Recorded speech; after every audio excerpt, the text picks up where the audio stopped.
시청자 여러분 안녕하십니까? 저희는 학내 최초 좌담 프로그램 시샤연구소입니다. 올해 1학기부터 서울대학교 관악학생생활관에서는 큰 변화가 일어나고 있습니다. 바로 RC라고 알려져 있는 기숙형 대학의 시범 사업이 착수된 건데요. 새로운 시도인 만큼 그에 관한 논의도 계속해서 활발히 이루어지고 있습니다. 먼저 오늘 시샤연구소 1부에서는 서울대학교의 RC 사업에 대한 전반적인 이야기 나눠보겠습니다. 이 시간에는 노규화 기자가 수고해 주시겠습니다. 안녕하세요. 네, 안녕하세요. 일단 이 RC가 뭔지 짚고 나서 오늘 논의를 시작해야 할 것 같은데 RC가 정확히 어떤 프로그램입니까?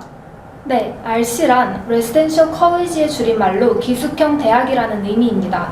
미국과 영국의 유명 사립대 등에서 유래한 기숙 체계로 모든 학생들이 의무적으로 기숙사에서 생활하며 학부 교육을 받는 프로그램입니다. 대표적으로 국내에서는 연세대가 신입생을 대상으로 송도 캠퍼스에서 지내도록 하고 있습니다.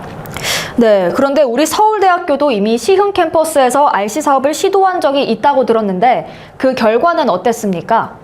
네, 우리 학교는 2007년 3월에 발표한 서울대 장기발전 계획에서 세계 10위권 대학에 진입하기 위한 방안 중 하나로 RC 도입을 제시했습니다.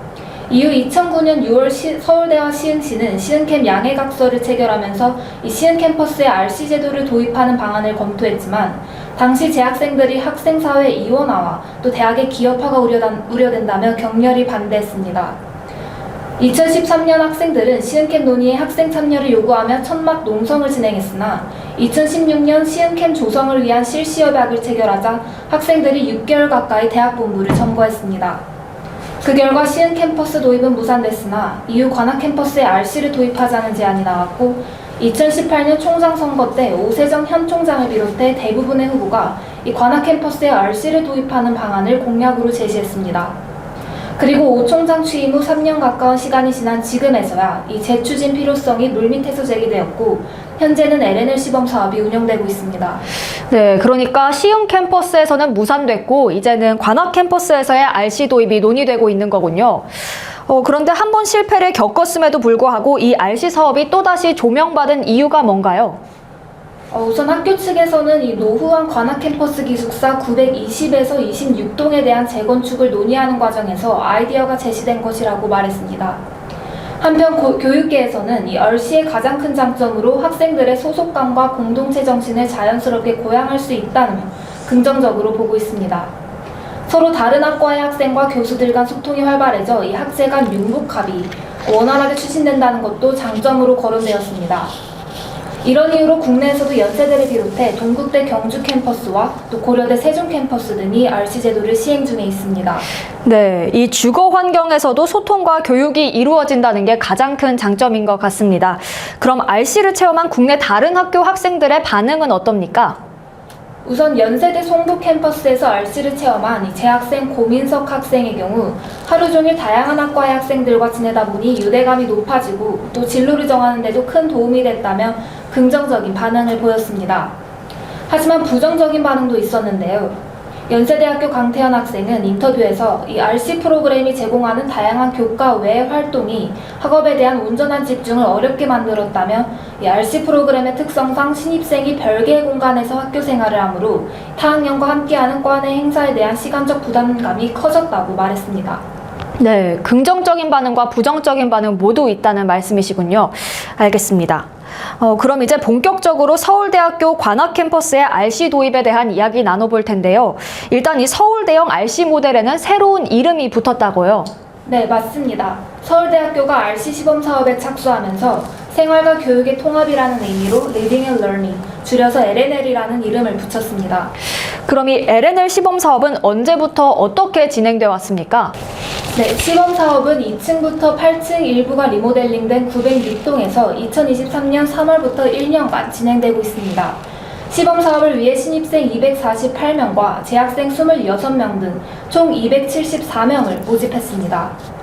신입생의 경우 지원자를 대상으로 무작위 추첨을 통해 선발하며 남녀 비율을 균등하게 맞추고 단과대 비율에 맞춰 참가자를 최종 선발했습니다.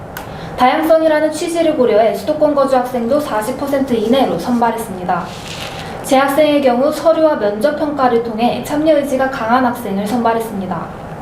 입주 학생들은 1학기에 관악모든 강좌 공동체를, 2학기에는 학생자율 세미나를 수강해야 하며 이외에도 매달 1개에서 2개 내지의 비교과 프로그램에 참여하게 됩니다. 네, 그럼 이 LNL 시범 사업의 계획이 발표됐을 때 학생들의 반응은 어땠습니까? 당시 총 학생회장은 재학생 기숙사 수용률 감소 방지, LNL 참가사생과 비참가사생 및 비기숙사생 간의 위화감 방지, 그리고 재학생 및 신입생 간 선정 기준안 마련 등을 LNL 시범사업 실행소위원회에 요청했습니다. 또한 학생 측에서는 RC 사업을 실시할 때 수도권 거주 학생 선발로 인한 지방 거주 학생의 피해 대책을 고려한 바가 있는지에 관한 날카로운 지적도 있었는데요. 이에 학생처장은 이 시범 사업을 통해 사업 확대 정도를 결정하고 이후 수도권 비율을 다시 논의할 것이라고 답했으며, 김지은 전 총학생회장은 수도권 학생이 시범 사업에 아예 참여하지 못한다면 다양한 학생이 모여 생활한다는 취지 구현이 어려울 수 있다는 위원회 내부 합의가 있었다고 답했습니다. 네, 그렇다면 실제로 올해 1학기에는 LNL에서 어떤 활동들이 이루어졌는지 궁금한데요. 이 부분을 파악하기 위해 노규화 기자께서 LNL 관계자 한 분을 직접 만나셨다고요? 네, 경영학부 김재훈 학부생 조교와의 인터뷰 결과 LNL은 크게 교과 활동과 비교과 활동으로 이루어져 있는데요. 이 수요일 저녁마다 관악모든 강좌라는 LNL 필수 교양 교과 수업이 있어 격주로 강의를 듣고 토론하는 활동이 이루어졌다고 합니다. 강사로는 전 질병관리청장, 그리고 작가 등 다양한 분야의 강사분들이 초청되었습니다. 한편 비교과 활동으로는 반단위 소모임이 있었는데요. 예를 들면 음악 추천 소모임 등을 통해 학생들끼리 서로 친해지는 계기를 마련할 수 있었다고 합니다. 네, LNL이 도입한 첫 번째 학기였는데도 꽤 다양한 활동들이 진행된 것 같네요. 그럼 2학기에는 어떤 활동들이 계획되어 있습니까? 네, 우선 2학기 때는 이 프록터 선생님들이 좀 더 전문성을 살려 체계적으로 준비한 비교과 활동들을 개설할 계획이라고 하는데요.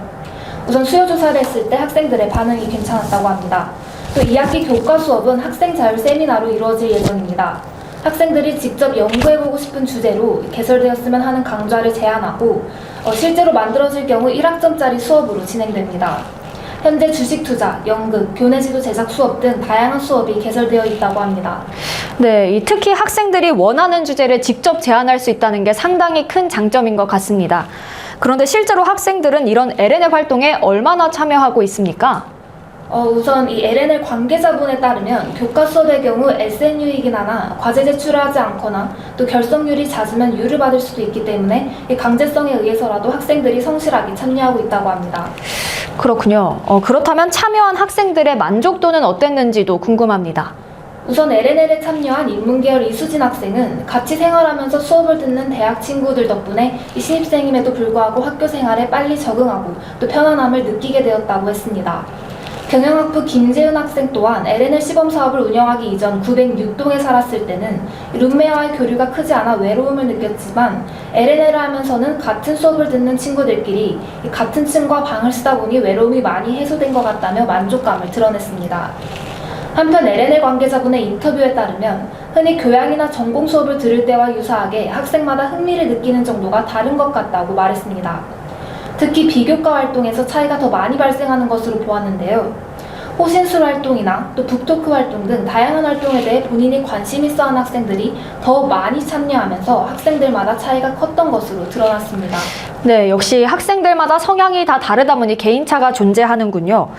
그럼 전반적인 LNL에 대해서도 다양한 목소리가 나오고 있을 것 같은데 어떤 의견들이 있습니까? 네, 인문계열 이수진 학생은 인터뷰에서 기숙사 규정이 뚜렷하게 정해지지 않은 것이 장점이자 단점인 것 같다고 말했습니다. 예를 들어 공용 세탁기 사용에 문제가 생긴 적이 있었는데 다 끝난 세탁물을 빼줄 데가 없거나 또 남녀가 같이 세탁기를 사용하면서 오는 문제점 등이 존재했습니다. 이를 해결하기 위해 대토론의 밤에서 발언권을 원하는 학생에게 발언의 기회를 주어 문제를 해결하고자 했지만 이를 통해 만들어진 규정이 명확히 공지되지 않아 학생들에게 제대로 전달되지 않았고 또 실질적인 규정으로 만들어지는데 미숙한 부분이 있었다고 합니다. 또한 경영학부 김재은 조교 또한 학생들의 자치를 통해 규정을 제정하는 등 이 자율성을 LNL의 장점으로 꼽았습니다. 다만 규정의 강제성이 없어 자정작용에 의존하게 되는 경향이 있고 첫 시범 사업인 만큼 정립이 안 된 부분들에서 나오는 이 문제점이나 불만들이 존재했다고 합니다. 또한 LNL 활동을 얼마나 중요하게 여기는가에 대한 개인적인 차이로 인해 기대에 부응하지 못할 경우 서로 실망하게 되는 경우도 있었다고 합니다. 네, 역시 장단점이 확실히 존재하는군요. 이와 관련하여 LNL에 참여한 김세현 학생의 인터뷰 들어보도록 하겠습니다. 저는 계획이나 이렇게 짜여진 그런 짜임새 같은 게 없이 그냥 되게 급하게 진행을 한 느낌이라 규칙 같은 것도 좀 많이 정해져 있지 않았었고, 그래서 그러한 부분이 비효율적이다? 활동의 어떤 효과나 이런 것들이 정해진 짜임새 없이 막 이것저것 아무거나 하고 있는 느낌이라 그런 부분이 이제 항상 문제로 거론되고 있죠, 구성원들 사이에서. 네, 인터뷰 듣고 오셨습니다. 그런데 노규화 기자, 이 LNL 사업과 함께 거론되는 사안이 기숙사 재건축인데 이 기숙사 재건축에 대한 학생들의 반응은 어떤가요? 네, 이수진 학생의 경우 만약 사업이 확장되어 신입생이 모두 살 수 있는 형태가 되면 학교 적응에 도움을 받을 수 있을 것이라며 긍정적인 반응을 보였습니다. 생각보다 다른 과 학생들과 교류할 기회가 많지 않은데 이 LNL을 선발하면서 단과대, 학과별로 다양하게 선발될 수 있도록 이루어지기 때문에 타과 친구들과 교류할 기회를 가질 수 있다는 점에서 도움이 많이 된다는 입장입니다.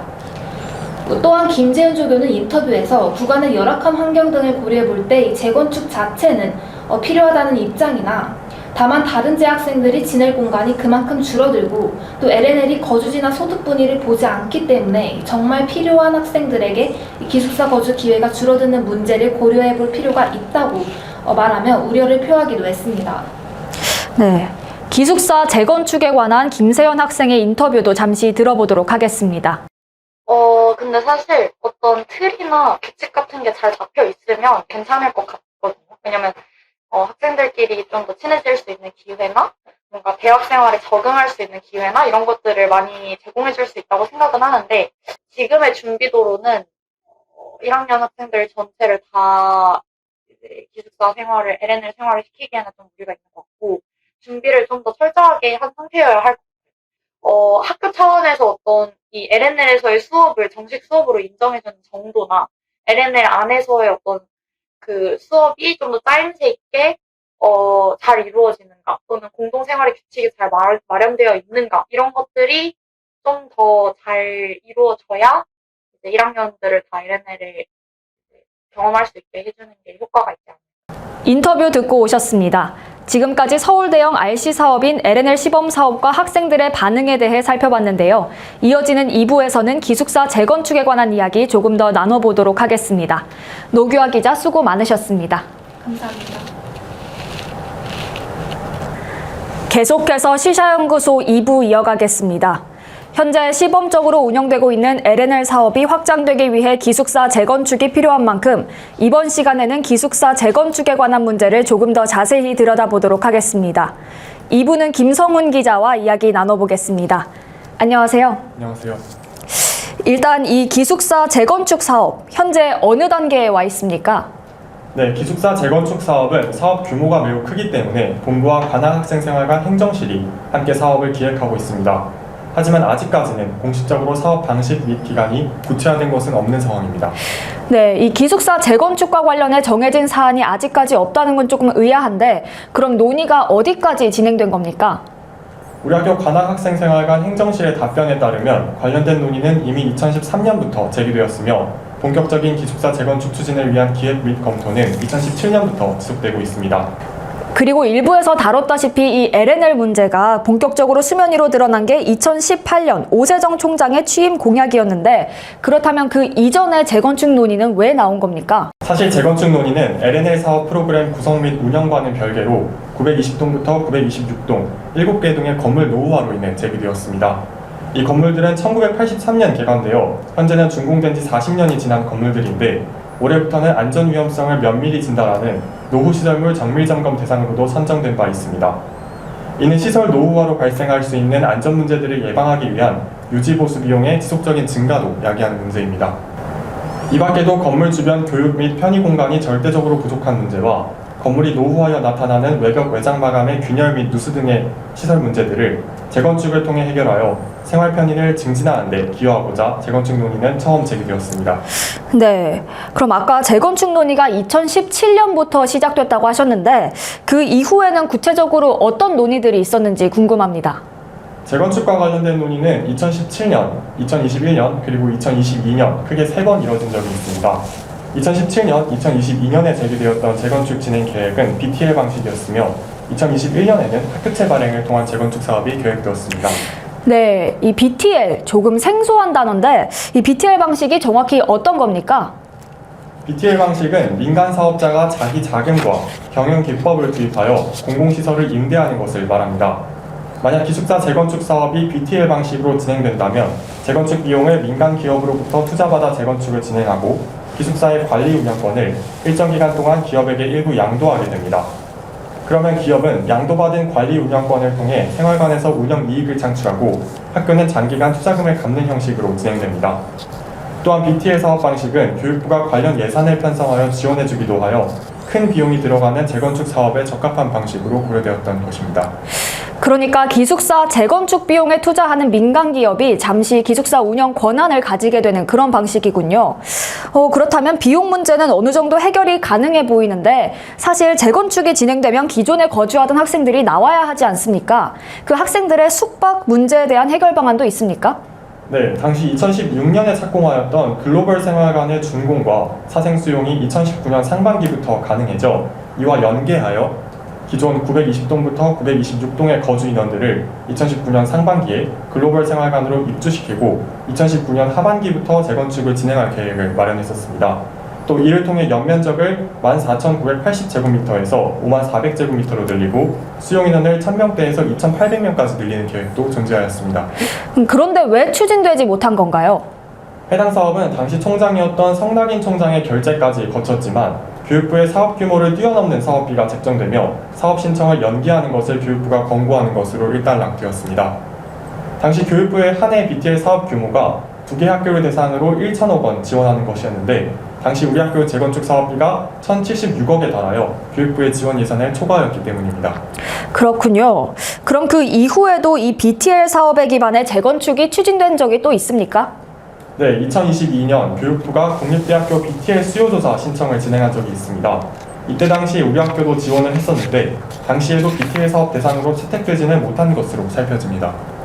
네, 그런데 그 이전에 2021년에도 재건축에 관한 논의가 있다고 들었습니다. 그때는 어떤 논의가 이루어졌습니까? 2021년 추진된 재건축 사업 재원 마련 방안은 학교채 발행이었습니다. 학교채란 학교가 발행하는 채권으로 우리 학교가 채권을 발행해 재건축에 필요한 자금을 조달하는 방식입니다. 2021년 12월 6일 우리 학교 기획과의 재건축 실무준비 보고 자료를 보면 재원 마련을 위해 학교채와 장기 차입을 비교하는 내용을 확인할 수 있습니다. 비교 결과 학교채를 발행하는 경우 트리플 A 신용 등급으로 발행된다면 장기 차입의 이자율 3.45%에 비해 현저히 낮은 2.24%의 이자율을 확보할 수 있어 현금 흐름 측면에서 더 유리한 학교채 방식을 채택하는 것으로 판단됩니다. 한편 이렇게 발생한 1,000억 원의 원금에 대한 상환 계획은 관악학생생활관에서 예상하는 연간 이익 33억을 활용하여 30년 동안 상환하는 방식입니다. 33억은 생활관의 총수입에서 차입 이자를 제한 것이므로 원금을 상환해감에 따라 차입 이자도 줄어드니 장기적으로 봤을 때는 재정에 부담을 주지 않는 범위에서 상환이 가능하다는 것입니다. 그런데 김성훈 기자, 학교채로 1,000억, 그리고 발전기금으로 877억이면 총 1,877억이 되는데 이전보다 예산이 훨씬 늘어난 겁니까? 해당 재건축 논의에서는 본격적으로 생활형 대학인 LNL 방향으로의 추진을 검토하기 시작하면서 과거 BTL 사업 당시 연면적 54,000제곱미터의 2,800명의 수용 인원보다 늘어난 연면적 68,000제곱미터와 3,300명의 수용 인원 규모로 진행되다 보니 예산 규모가 큰 폭으로 증가한 것입니다. 다만 해당 논의도 기획처의 재정전략실 산하 예산과에서 검토하는 과정에서 진행이 멈추었습니다.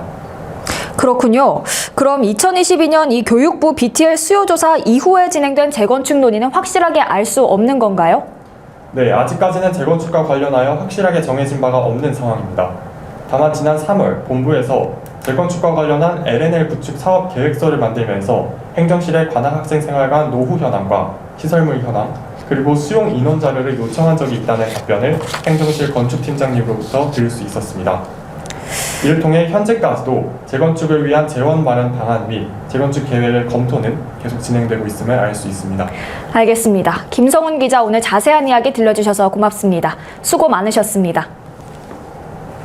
오늘 시샤연구소에서는 서울대학교 관악 캠퍼스의 RC 사업인 LNL 시범 사업이 어떻게 진행되고 있는지 살펴봤습니다. 특히 이 LNL과 연관이 깊은 기숙사 재건축은 아직 논의 단계에 있었는데요. 시설 노후화를 해결하고 이 LNL 사업이 제대로 시행되기 위해서는 빠른 시일 내에 재건축이 필요해 보입니다. 이상으로 오늘 시사연구소를 마칩니다. 시청해주신 여러분 고맙습니다.